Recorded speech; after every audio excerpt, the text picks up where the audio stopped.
This episode is brought to you by Shopify. Whether you're selling a little or a lot, Shopify helps you do your thing, however you cha-ching. From the launch your online shop stage, all the way to the we just hit 1 million orders stage. No matter what stage you're in, Shopify's there to help you grow.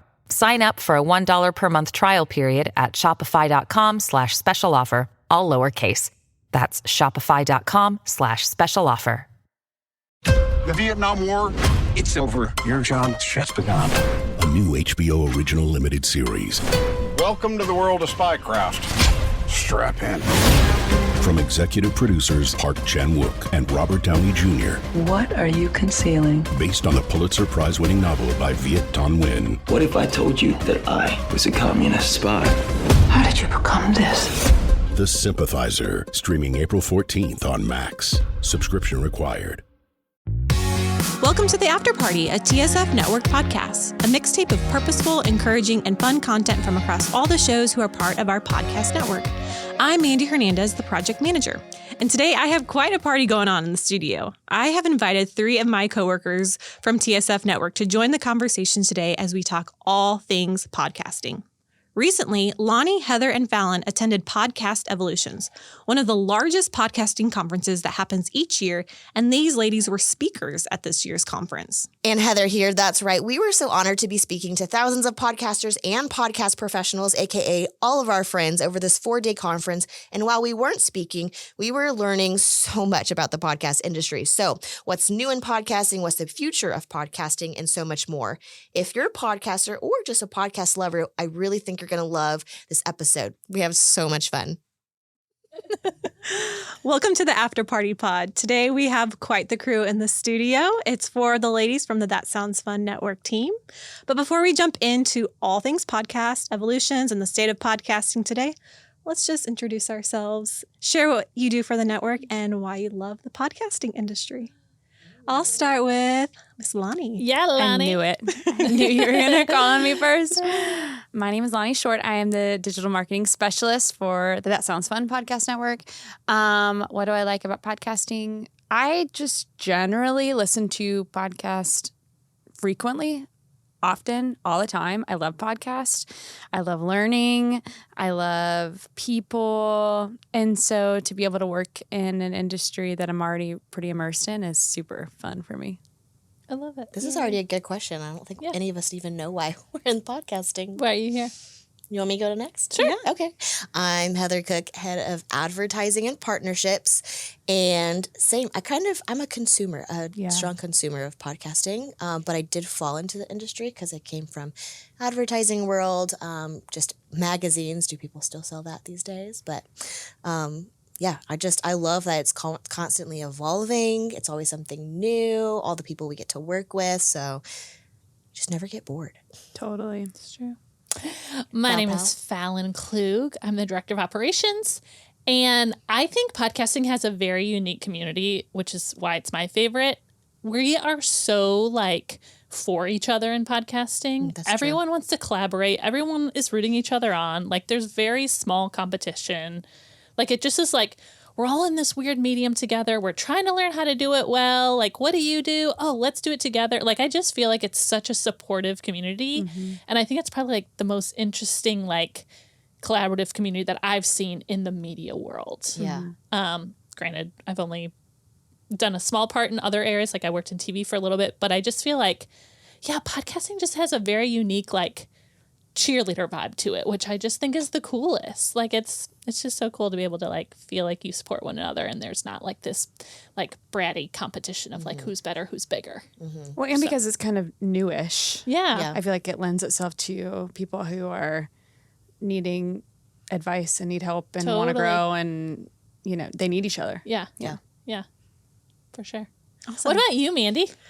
Yeah, so crazy enough, I actually recorded and edited my very first podcast in 2005. Wait, I did not know this. Yeah. This is new information. So, it's kind of crazy when I was thinking about this question.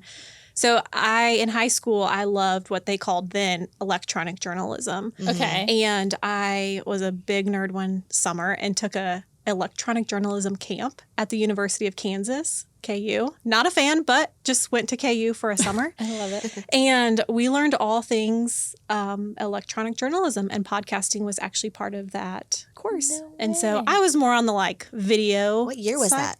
Like 2005, 2006. Okay. What was the name of your podcast? We didn't have a name. We just okay, created them. Got it. Kind of like So. an assignment. That is so cool. Yeah. So I wanted to go into electronic journalism at the time, Okay. but decided against it. But here I am. Back in Here it. she is. Yeah. I love it. Yeah. The more you know.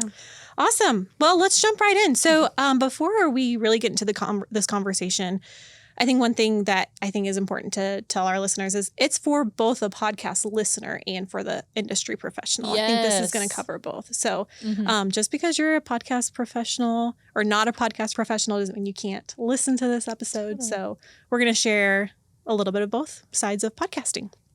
All right, Fal. Yes. What's the hot goss in podcasting? What's coming up that podcast lovers can look forward to? Ooh.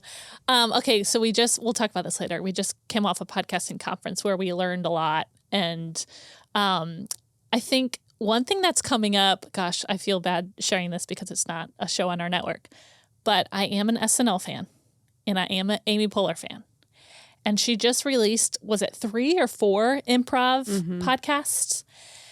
And so for me, that's just so exciting. I'm in the improv world. And so to see that form of art move into podcasting is so fun to me. Like that just sounds like, as like a very newbie in the improv world, it feels like a way that I can kind of learn more about improv. What I have learned in my classes is a lot of like practicing and perfecting the art besides doing it is watching it being done. And so I think even having a medium like podcasting where I can listen in and kind of see how people play with improv and how they like create a story and a sketch is really fun. So for me, that was the fun hot goss of like Amy Poehler Fangirling podcasting is an understatement. What? Oh, and she was Fallon. there. She was like, at the I need to the be conference. front row so she can see my face. Well, I don't think she saw my face, but I did see hers, and that was like It was one so of the cool. funnest. Getting to funnest kind parts. of present at the same event as Amy Poehler. Oh yeah, we big did. deal. We did present with Amy Poehler, is what I'm telling people. I mean, technically, you're right. We did. Yeah. I had a know friend we did. who I told her about the conference. I was like, yeah, I'm presenting. And she was like, I looked it up after you told. I said, basically, it's not a big deal. There's a lot of presenters, whatever. She's like, I looked it up after Amy Poehler is going to be there. Like, you're a big deal. I'm like, okay, fine. I love You know, it. it was a surprise guest too. What's the girl from Pretty Little Liars? Oh, yeah. She was there. Tro-Yan. yes. Oh, shoot. I can't I'm going to pronounce butcher her it. name. Her name starts with a T. We'll have to fact check this one at the end. Was she starting a podcast or was she? She has She her own has one podcast. with Chris Yeah. Pine. Fun. It's called... Oh, I can't even remember. I'm gonna have to look it up. But kind of what Fal was saying is it's very a unique community because you do have like some of these bigger celebrities that are coming in after the fact. Like all of us have already kind of are in our groove, and they're also coming in at that same level of like I'm just trying to figure it out. And so you don't feel this separation of like, oh my gosh, like you're from the TV world. Like we're all on the same level, and we're all trying That's a to figure good it out point. together. The And podcast so you is just called- feel like this connection. What was it called? It's called Ad Lucium. Yeah. It's like I think it's like a fiction Yeah. podcast. Anyways, they're actors, so fiction stories telling. That is one thing they talked a lot about narrative podcasts at Yeah. Podcast Evolutions, and I thought it would be so cool to get a show on our network that was narrative form. So if you have one, Yeah, I just think like that's how I started podcasting is through the narrative form, and so I like have a special spot in my heart for that kind of storytelling. So I don't know how that would fit into our network, but I think it's possible.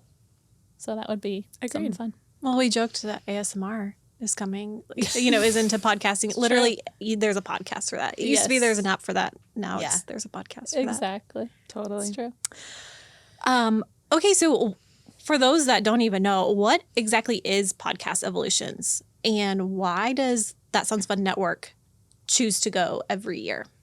Val, do you want to take Yeah. that? So Podcast Evolutions is a podcasting conference that happens once a year. It's brought on by the podcast movement, which is like the grander organization that puts on conferences throughout the year. There's 2 throughout the year. Podcast Evolutions happens in the spring. Podcast Movement happens in the fall.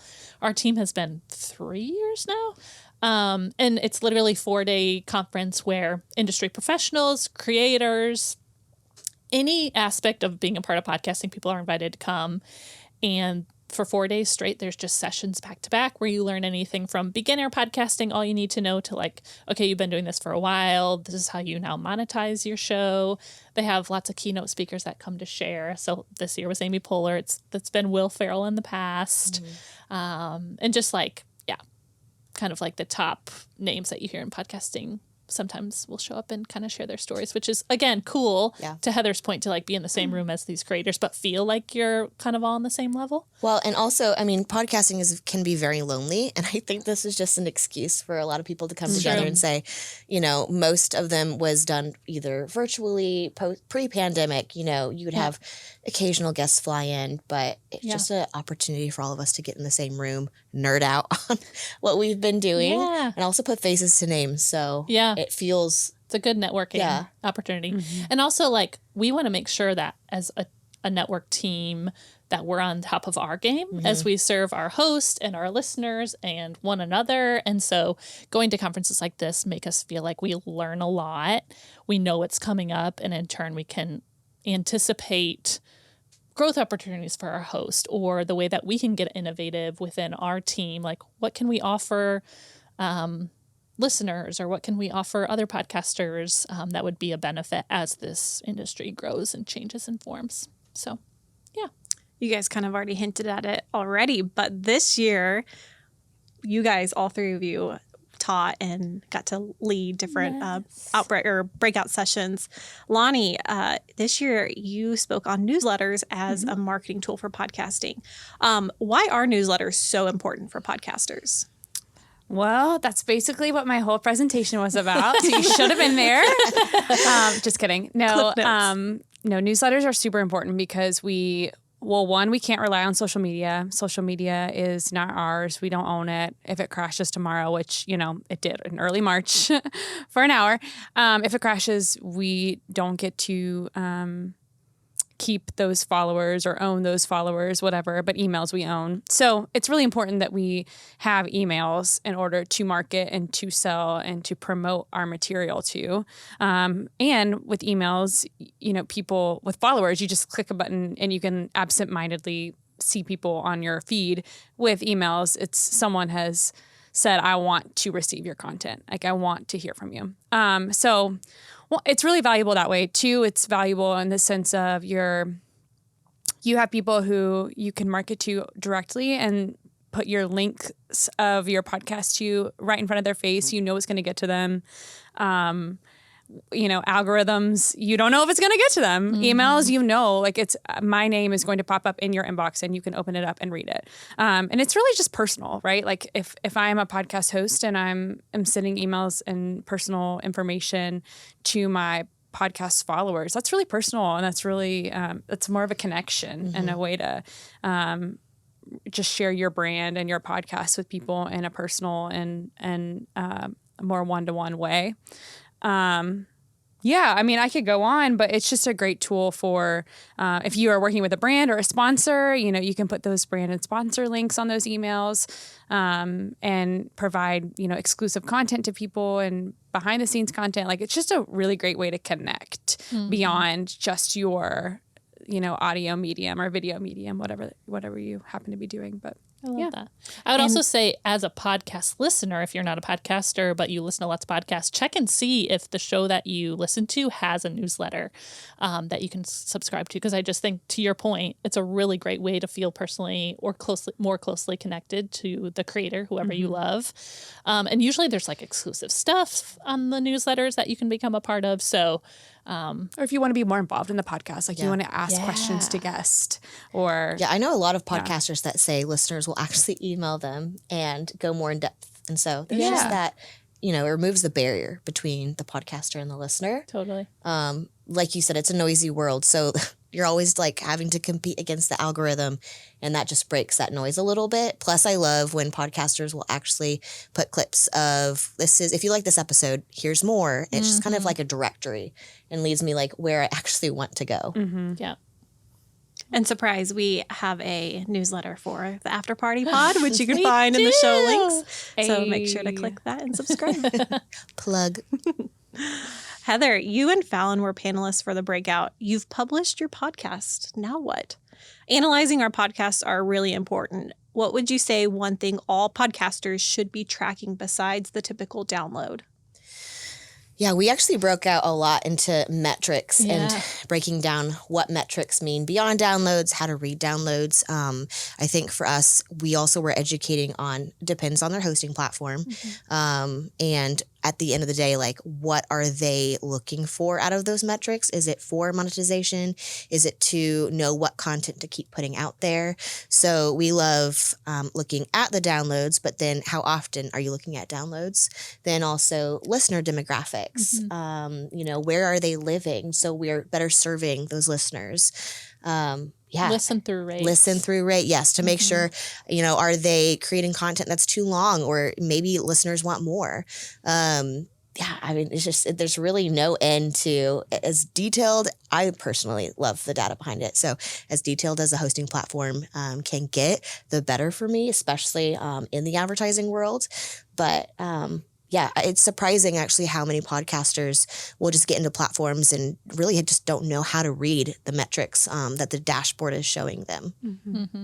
And we didn't get into this on our personal talk, but I think something that as a network we're really passionate about is serving your audience. So like if you have questions about what content does my audience like, or who even is making up my audience, like go ask them. Like don't be scared to just like put together a little survey, ask your listeners to fill it out.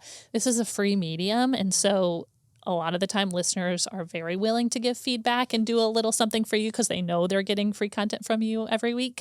So I would say even beyond the metrics that, you can find on the hosting platform, just go ask your audience. Yeah. Like just get in a direct contact with them. And again, they're more than willing to share that information. Awesome. Well, you guys taught, but I'm sure having been to a podcast movement before, you learned a ton of stuff, and hopefully your brains are done processing all the workshops that you sat through. What did you learn? What was your favorite workshop?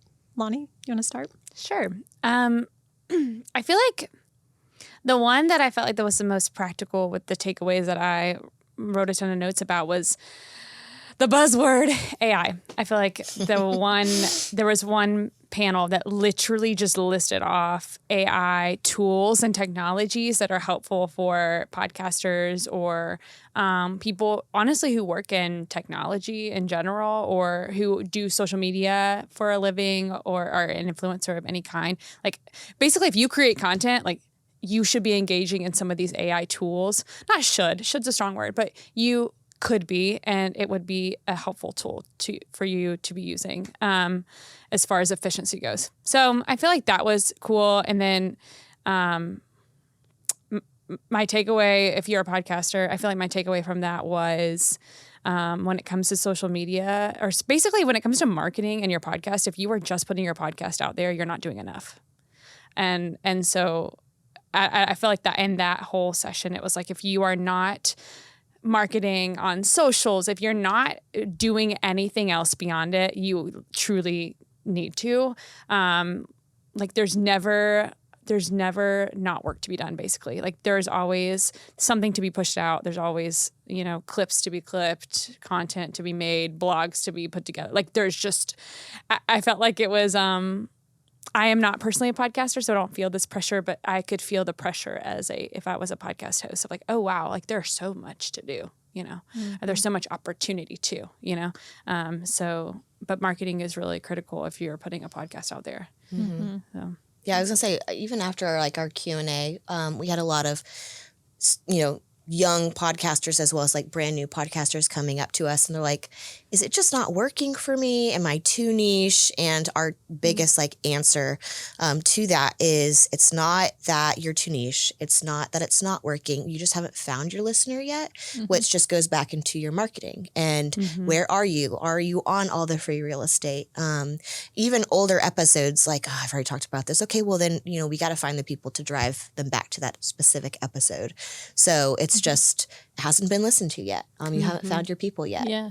And just encouraging them, like, podcasting is a long game. We talk about that all the time at the network. Like, podcasting is a long game. It is a marathon. It is not a sprint. And so you can't just put out a show for 3 months and think like, oh, I only have 100 listeners. Like, I'm not doing a good job. This is not what I should be doing. Like, at least give it 12 months in order to really give it your all, find your cadence, find your flow, start to look for those communities that, embody your ideal listener.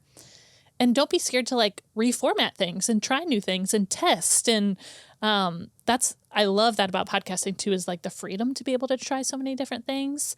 Because listeners are pretty okay with you pivoting and trying something new, because it's almost like they're part of the experience with you. So it's kind of fun and exciting to try new stuff with your listener.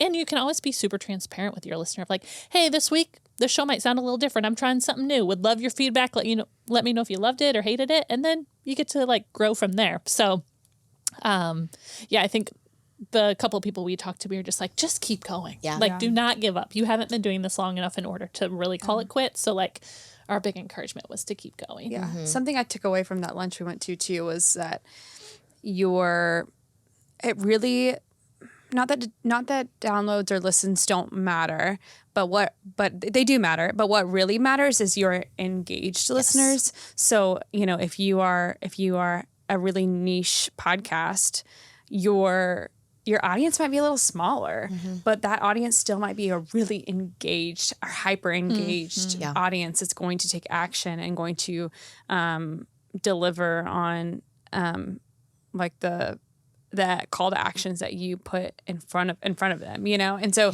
just like not really getting caught up in like, I have to reach the next threshold of downloads to be successful, Well, and that was something that, we all have felt this, but with the iOS update, and if you're a listener, Apple kind of changed how they're reporting downloads, but it's actually only caused more transparency just across all the different, channels, as well as just the different verticals. And so for us, especially like in the tracks I sat in when it came to advertising, was just look at your engagement. Like, okay, fine. You may not be reaching, XYZ amount of downloads anymore, but the numbers that are there, like those were your true followers. Those are your super fans. And then even just from a revenue standpoint, like that's what we push is the engagement, not necessarily you could be reaching this amount of people. It's who are those small amount of people that, trust what I have to say. And that's kind of where we base our numbers off of. So, for us, it's always protecting those engaged listeners more than the large number. And I think it's like on social media, the micro influencers rather than the macro. You could be reaching millions, but you're really not reaching millions. Right. Whereas the person that's only reaching a couple thousand, probably the full couple thousand are actually going to say, okay, well, how high do I need to jump? And those are your people. And for our podcasters, an engaged listener, a great way to gauge an engaged listener is through your listen through rate and Apple Podcast Connect. Inside that, you can see your listen through rate. Spotify, if you have a Spotify for Podcasters account, you can see your listen through rate through that. That can also come from content. That could come from a length of an episode. Was there anything else that you guys learned that, what is an engaged listener besides downloads? What can help podcasters kind of like give themselves a frame of mindset of like, am I doing this right? Should I be pivoting? Did you guys learn anything more on that? I think something that I heard, kind of piggybacking off what Heather just said, is even if your podcast, well, first of all, you have to define for yourself what is success on my podcast. Right. If you have a business where you're selling something and your podcast is an avenue to get more clients or to get more people to buy your product, then if you have 300 listeners, that might not seem like a lot of listeners, but if all 300 of them are buying your products, that's a huge win. Right. Like that is a very successful podcast. So I think before you think about like, is this should I be chasing big numbers or small numbers or whatever? What is your goal at the end of the day? Because that is really going to let you know whatever metric you're looking at, is this successful for what I'm needing it for? And we even talked about that to one of the people that chatted with us at a panel of like, he was working with a medical group, and at the end of the day, they're looking for more clients. And he was a little like, didn't know if, their minimal number was anything to bat an eyelash at. And I said, again, if all those people are really engaged and they become your clients, that's a win. That's a win. Total win. Right. Yeah. Right. Yeah, that's a great point. What does success mean to look like for you? Yeah. Heather, what was your favorite workshop that you sat in when it comes to money? Besides your own. Right. I know you really loved that. Self-plug there. Why did you love your own so much? Well, more We so had a who variety came. of I mean, listeners. I really felt like, we were pretty inclusive of humans and animals because I did have a couple birds flying during my session. She called herself Snow White. Yes. She literally did. She's like, I didn't know I was Snow White today. I mean, Disney days are still following me. So, fun fact. Yes, I did used to work for Disney. But yeah, during the session, I'm giving my whole spiel, and then all of a sudden I just see these two tiny birds fly. Like, those shows where like animal shows, and then there's like the birds that are flying from one corner to the next. It's literally what happened. But they just kept flying around. It was exciting. They really wanted to hear what I just Heather really had wanted to an say. interactive, session. I want Right. people to feel super involved, and anyone could come.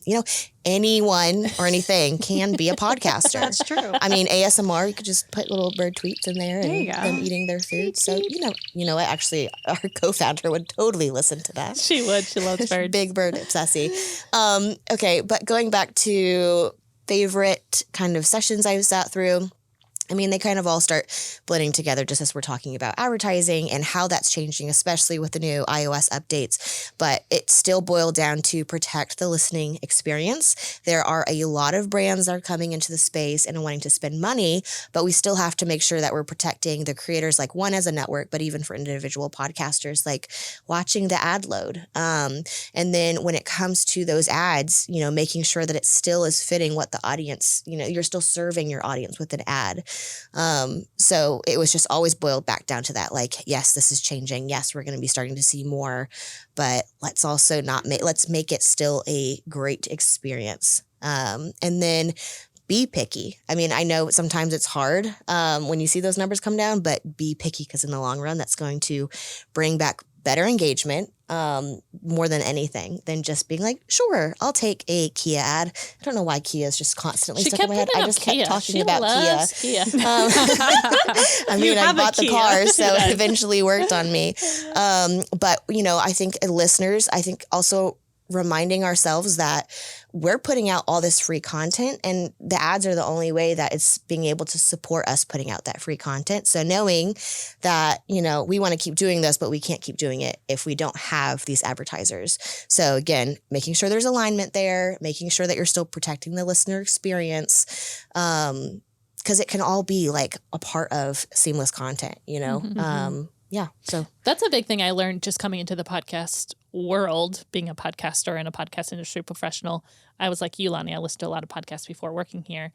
And now just knowing and having the appreciation for what ads are for a creator, like even in the shows I just listen to for fun, I listen to the ads because I know behind the scenes, they're giving me free content all the time that I love. The least I can do is listen for 30 seconds, 60 seconds to an ad in order to show them like my support that way. So, well, and also, I mean, of course, I'm going to always push like, yes, I listen to ads too, but it's also to learn from it. But most times those ads are actually giving you like promos, discount codes. And so all of us, anytime we see an advertiser come to the channel, like, ooh, let me know when that promo code drops, Yes. So it's still benefiting the listeners. Totally, 100%. If you were going to go ahead and buy that, Stanley or buy that, Athletic Greens, might as well support your podcaster, but get a great discount at the same time. Did you get a Kia discount? She wishes. Yeah, We're still waiting for that call, Josh wishes. Val, what was your favorite workshop? So along your lines of talking about, you mentioned the quality of the ad to, respect the listener too. There was a session called Relationship Economy, and how above and beyond worrying about metrics to get to a certain number in order to monetize, to like really put a lot of your economy into the relationships you're building with your listeners. Like, make it a good audio experience. Make sure you're serving them. Like, at the end of the day, the dollars will come when you nurture relationships with your listeners. Like, that should be your main focus. Is, yes, you're behind a microphone and it can kind of seem lonely because you don't have an audience in front of you, but you do have an audience of thousands listening into your show. And so remembering to build relationships beyond the microphone, like get on your socials, create the newsletter so you can get in contact with them, send out those surveys, reply to comments on your content, like continuing to serve your listener outside of just the content, I thought was just so important and good to remember. because we do see that when we see our host really engage with their audience, continuing to give them really quality content, that's when we see the numbers go up and the more listeners come in. And then in turn, the money does show up because you're hitting metrics where you then can monetize. And so I just have that phrase relationship economy kind of rolling through my head coming off the conference because I think that's just huge to lean into. Yeah, that I think rolls into my next question for you, Lonnie. What is one thing, we kind of touched on this, but what is one thing a beginner podcast should know and do? Yeah, I feel like, I mean, Fallon, that sums it up well, but also I kind of said it earlier. If you're just putting out a podcast, I don't know if you're doing enough. Like if we're trying to grow, if that's your goal, if your goal is to grow, I'd say if you are not sharing your content on social media, if you are not at the very least collecting emails, like on a landing page, you could be doing something where you are offering people free content or a free PDF when they give you their email address. That could be as simple as that if you are not ready to start like a newsletter or an email marketing campaign. Just collecting those emails, making sure you're doing that, making sure you're at least posting on social media when a podcast launches, like just at the very bare minimum, that you're just sharing with your friends, like sharing with your friends and family. That's like just getting the word out there in some way. It really goes farther than you think. I have a curveball question for you, but say I don't want any social media. There are those that we work with. Yeah. They're like, I'm not doing that. Yeah. There's a beautiful thing, though, called show notes and SEO. Mm-hmm. What should they be doing for that? The bare minimum, at least utilize your show notes. The bare minimum.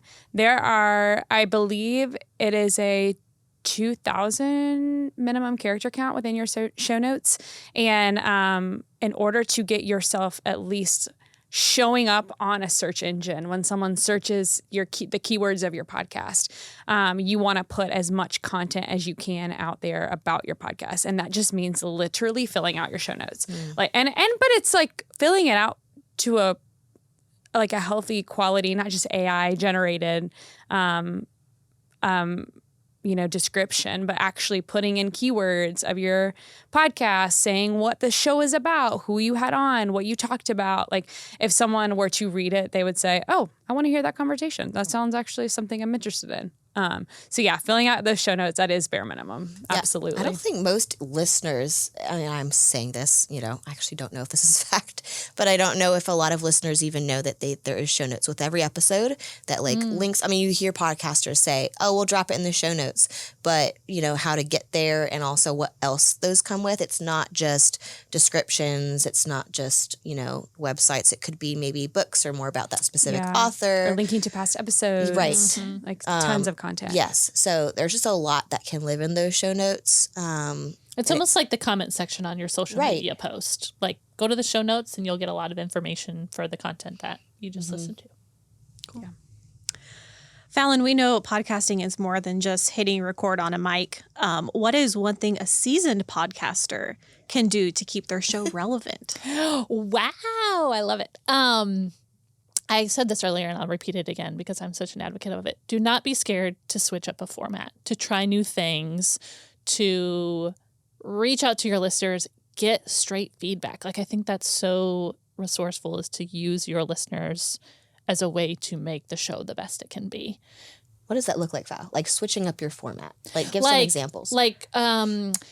To Mandy's point, if you're looking at your listen through rates and you notice that people are dropping off 50% of the way through and you're like, oh man, maybe this just isn't a good podcast. No, maybe the podcast is just a little too long. Mm-hmm. So let's say it was 45 minutes, shorten it to 30 minutes or shorten it to 25 minutes and just test that and see like, oh wow, now listeners are listening through 100% of the way. That's a good indicator that your listeners, for whatever reason, maybe their commute time or whatever it is, just don't have a full 45 minutes to listen to. So try a shorter length and see if that works. Or it could point to the content, switching up the content. Maybe you do a series. That woman that came up to us at our conference, she talked about kind of wanting to change the trajectory of our podcast. And I said, how about you just do a series for 5 days and you try out this new format. You call it a series. You let your listeners know this week it's going to look a little different than our usual show. And again, get the feedback from your listeners and see what they think. I think sometimes creators are too scared to deviate from what they created because they don't want to like jolt the listener. But I think because you're in the direct ears of your listeners, it feels very personal and intimate. And I think you also get to be really transparent with your listeners and say, hey, this is kind of what I'm feeling. I'm kind of want to start something new or try something new. I want to let you in on it. Again, creating that personal relationship and let them be a part of that reformatting or that series or, I think just not being scared to try new things if you're feeling a little stale. Yeah. Because I know after podcasting for a little bit and doing the same thing, you kind of feel like, is anyone even listening anymore? Mm-hmm. And also, like, you want to be passionate about what you're talking about. Because if you're not, the listener's going to hear it in the recording. They're going to know you're not loving what you're sharing. And so if you're passionate about it, that translates. And your listeners, in turn, I think would get excited. I was going to say another thing, like with listen through rates, not necessarily from 0, seconds to the end. It's not that trajectory. It's also like, are they skipping the intros? Are they skipping outros? Are they skipping, segments? So I think another thing to test is like changing up your intros and outros month to month. That's still relevant. Mm-hmm. Changing up like your call to action, where that lives. It doesn't have to live at the end because once you hear, we're trained that we can hear 2 seconds of a song and know what it is. So if someone is trained, I know exactly the verbatim intro, I'm going to skip through that because I can save a couple minutes. But if you keep changing it up, there's going to create this FOMO for the listener to be like, well, I don't want to miss out on whatever they're sharing. So changing that up. So again, not thinking of it from 0 seconds to whenever, but just those listen through might be in certain portions. And actually you can go into an episode individually. I don't remember if it's on your hosting platform. It can be on your hosting platform, but also on like Spotify, Apple, you can look into that episode specifically and see where those drop off points were the majority of it. So if you're seeing a lot in the beginning, a lot in the end, of course, naturally there's going to be little bits in the middle. But that can kind of tell you, okay, these are the segments I need to change up. So I think that's just another good takeaway of changing up the format too. Yeah. Yeah. And the last thing I'd say is if you haven't collabed with another creator, either with a cross promo or literally a collaborative episode where you are co-hosting together, like utilize this podcasting community because people are so willing to support one another and do stuff together. And so if you haven't done that yet, I would say please reach out even to like your favorite shows that you're like, I don't think they'll ever respond back. You never know. You would be very surprised how many people want to collaborate. So start reaching out to the other shows that you love or the other shows that are similar to your content or your audience demographic, and start to share those audience people. Awesome. Yeah. Heather, we know podcasting is more than a hobby for some, and often we hear those who do use podcasting as a passion project want to turn it into more. Can just anyone monetize their podcast? I mean, yes, I think so. Again, I talk about hosting platforms. It's very dependent on where you're being hosted specifically, because there's ways for you to opt into getting paid per play, even if you only have a couple hundred downloads. In the industry, it's based off of what's called a CPM or cost per mil, so cost per 1,000 impressions. But even with this, and it's called programmatic, so it's a non-host read ad, more produced by the brand. It's kind of what you hear on radio. But those will play basically a certain cents per listen. So that's just a very easy way that you can just opt into something. But then we were talking about with your engaged listeners, you can have a very small podcast depending on your success of monetization. Is it to drive listeners to an organization? So it might not be necessarily traditional monetization of like advertising revenue, but is it driving back to a client sign up or them buying a course? But then you also can look into affiliate programs. It's actually, I talked about it in our session. I think it's very overlooked that if you have something that you feel like is going to serve your audience, aligns with your content, look for an affiliate program because you actually may make more via affiliate commissions than being paid upfront in the traditional space. So I think the answer is yes, anyone can monetize at any point. It just depends on what that monetization looks like. Cool. Here at the network, we love helping podcasters just in general. And being ones to really want to stay on top of the industry, we go to things like the podcast movement and podcast evolutions, and we have all the e-newsletters that come to us and whatnot. But as a network, we've tried to, and we are taking strides in being thought leaders and people that want to educate one another, from the passion project podcasters to the ones that are making some good money. Lonnie, is there anything at the network our team can do to help podcasters? Why, yes, there is. Funny you should ask. This is planned. Yeah, we created a podcast workshop series. So it is a 4-part series. We have an introduction, one about podcast marketing 101, advertising 101, and production 101. So the intro to podcasting is actually free, so you should definitely check that out. Go to our link in bio, or go to thatsoundsfunnetwork.com. It'll also be in the show notes. /services, or go to the show notes. It's everywhere, okay? Yeah, but if you are just getting started, or if you have started and you just need some professional development on podcasting in any of those areas, I would highly recommend checking those out and watching our series. I think they're really helpful. For sure. Awesome. Val, what if podcasters feel like they've learned the basics? What can we do for our listeners? Ooh, I love this. You can jump on a call with us, ladies and gentlemen. It is that easy. Yeah, another thing, because we can't partner obviously with every show on the planet, we have limited capacity to do a full service partnership with all the shows we would love to do full service partnerships with, but we do have other services. So Lonnie mentioned the workshop. Another thing we do is consultation calls.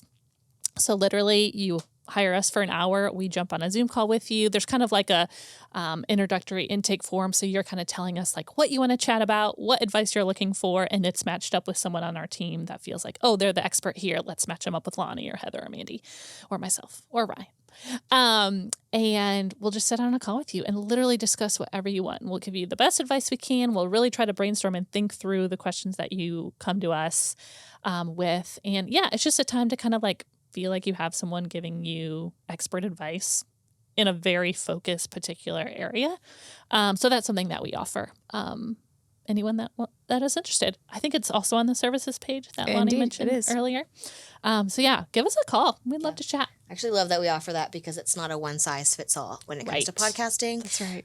And so we like to be able to look at it from a holistic approach. And sometimes you may come and say, this is my problem or my pain point. But after the discovery kind of intake form, we're like, actually, I think it would be more beneficial to focus on this for the hour. For sure. We also have audits. Do you want to share about audits? Yeah, sure. The other thing we do is it's a show audit. So if you have a pre-existing show, we kind of ask you, again, you have an intake form. You're kind of sharing everything about the purpose of the podcast. You're going to send us all the assets, where you're promoting it, just literally anything we need to know about the podcast, you let us know. And we kind of take a look at what you've created. We look at the entire aspect of your podcast, from branding, your assets, the description, how you title things, the cadence, the format of the show. And we just kind of analyze it, give you our feedback, and also give you a list of opportunities of here's something that I think you could be doing that you're not doing that would, promote growth or, make your podcast a little more niche or whatever it is you're looking for. So it's kind of a way for our team to look at a show holistically and really like take a lot of time to put together our best feedback. We give it to you in a PDF. We meet with you and kind of talk it over. But yeah, it's another way that's kind of outside the traditional partnerships where we feel like we get to be your team for a couple weeks and then kind of like set you forth into the future of your show with like some really actionable next steps. So I love show audits. I think they're really fun. Me too. Yeah. I like them. I also help with a lot of them. So that's why I like looking at all the different shows. And like you said, it's a blessing and a curse of how unique a show can be. And I think that's what makes podcasting so much fun. Yeah. While we would love to have everyone on the network, we can't. Yeah. But we are also always looking for new shows to join the network.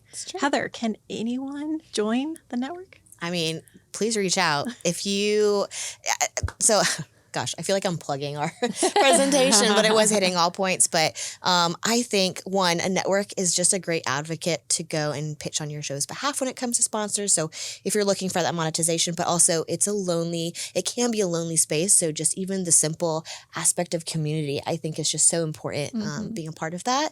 And then having personal cheerleaders, like we love podcasting, and so we love to celebrate every win that we can. And there's a lot of people, like I know myself, we'll just keep going on forward, and we have a team that's like, whoa, let's slow down. You actually hit X amount of downloads. So having those people that celebrate with you. But yeah, I mean, I think anyone can join a network, but it's very important to find the right fit, to make sure that you're not feeling like a small fish in a large pond, to make sure the content alignment's there. But yeah, I mean, we just love to discover every show that's out there. And we have a lot of different ways that we can partner with shows out of the traditional aspect that we started this year. That makes us very excited. Actually, we've learned a lot of new shows that we hadn't even heard about, that the content is just like, wow, how have I not known about this? So yeah, anyone can join a network. It's just finding the right one. Awesome. Well, thank you so much, ladies, for sitting down and sharing This all the tea from Podcast Evolutions. Probably not all the tea. I know how crazy those dance parties can get. We had no fire alarms. And no fire alarms. Oh, thank Yeah. goodness. We all slept soundly. Yeah. Yes. Oh, Well, good food, good travel. Yeah. Wait, Mandy, you should quick tell them what happened last year in Denver. In Denver. yes. With the fire alarm. Oh, guys, that's PTSD. I've lived through my fair share of fire alarms at 4:00 in the morning. Literally. But yes, we were. That was day 2, day 3. We were sleeping soundly, and I thought it was a dream at first I until you know. knocked on my door. right. And all of a sudden, the fire alarm goes off, and we're like, "No, surely this isn't happening." This can't be real. Peek out The the door. lights are going off. Yeah. Peek out the door, and people are running down the stairs to the front lawn. And we were out there, thankfully not too long, but had a good old fire alarm 4 a.m. wake up call. Y'all, when I went back to my room, I don't know if I ever shared this with you. I was so disoriented that it took me a good 5 minutes to find my room. Like I got to the floor I was on, but I could not figure out the hallways. I was like, I don't know what room number I am. Like it took me far too long. Well, no one wanted to go in the elevator, so we had to go up the stairs. Yes. That's PTSD. I was like grabbing I'm like, I need my phone, I need my chart. What if this burns down? What do I need to take with me? So as a firefighter wife, I always have a plan. Like before going to bed, it's just like I know what things I'm going to grab right away. I remember you were standing at my door and you're like, just go. And I was like, no. I have to have these things to go downstairs just in case. Did we ever figure out why it went off? Did someone pull it? I think someone pulled it. Oh, what a dirty They thing. partied too hard. Yeah. That after party, not a party I want to attend to, but this one. It's true. Well, we hope to help you in your podcast with whatever capacity you can, from marketing to production. Hopefully we get to talk about that soon, to content and revenue. But we also just want to continue putting out really great podcasts. So feel free to check out thatsoundsfunnetwork.com for all of our current and upcoming podcasts, and subscribe to our newsletter. Yeah, and if you liked this style of content, we want your feedback too. I think Yes. we're all kind of thinking how we continue to change up the after party, and we want to hear. So if you like it, your let comments. us know. Yeah, we just shared a survey last week. So if you haven't filled it out yet, Still feel live. free to fill it out. Let us know your feedback. And yeah, we're on Instagram. You can always comment on our post. The newsletter is a great way. You can always respond to that newsletter and give feedback. So let us know. We want to hear from you. Yeah. Thanks, ladies. Yay, we did it. It's a party. It's a party.